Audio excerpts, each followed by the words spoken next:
Number 6, this is a challenge for all of us in ministry.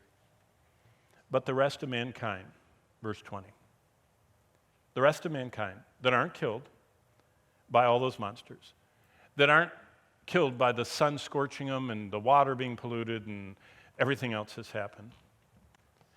The rest of mankind that the 144,000 have been diligently sharing the gospel with, talking to everybody on earth. The 144,000 are little Apostle Paul's, preaching, going, doing personal work for year after year as the world is being destroyed.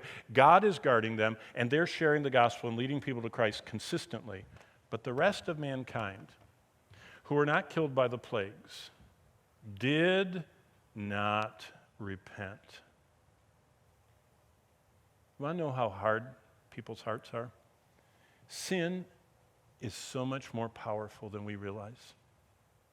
Even after all that I've described is going on, they would not. All the horrors, all the cataclysms, people are still chained by their sins of rebellion against God. What are the sins of the tribulation? They wouldn't repent of the works of their hands, that they should not worship demons. You know what's really dangerous? All that's going on in our world where more and more popular movies that come out of Hollywood are being about demons, demonic powers, supernatural powers. Where does power come from? There's only one source of power. It's either from God or a creature God created. And if it's from God and angels and saints. If it's not from God, it's from Satan and his army. So think about our cultures being wooed into thinking there's supernatural power apart from God. Yes, there is. Demons. And the culture of our gaming and movies is making your generation very susceptible to demons. And so they wouldn't stop worshiping their demons and their idols of gold and brass and stone and wood, which can't see or hear or talk, or walk, I mean. But look at verse 21. And they did not repent of their murders. Did you know we're having a mass killing almost every day in America? And it's not just in America, it's other places. There is murder going on around our world. They didn't repent of their sorceries. That's the Greek word pharmakeia. Pharmacy. Pharmakeia. Pharmacy. Drugs. They wouldn't repent of their sorceries. In the ancient world, they saw the connection between drugs, and they've always had drugs, and the opening of our mind. You ever read about some of these people that are tripping what they see?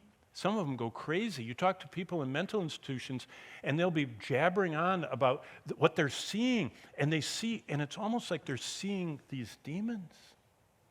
And why? Because the portal, have you ever thought about how important this little thing on top of your shoulders is?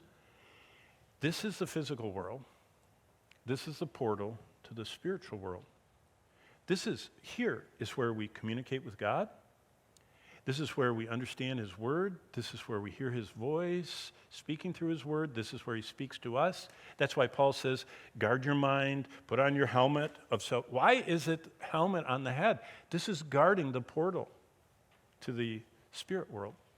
What do drugs do? Opens it up. Drugs open our mind to the spirit world. And so, right here, they've got their minds open to the spirit world, and the demons are so powerful. Have you ever thought about demons? Demons are thousands of years old. They can come through walls. They know everything. They've seen everything. They saw where Blackbeard hid all that gold. They know where the gold is in the pyramid. They watched them put it in.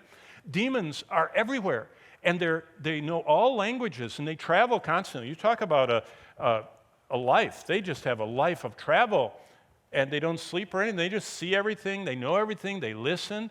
They're listening to everybody on their phones. They're everywhere. You talk about the ultimate spies, demons. That's how witches and witchcraft and seances know so much. Those demons are everywhere. And they're so powerful, they can help people learn stuff they could never know on their own.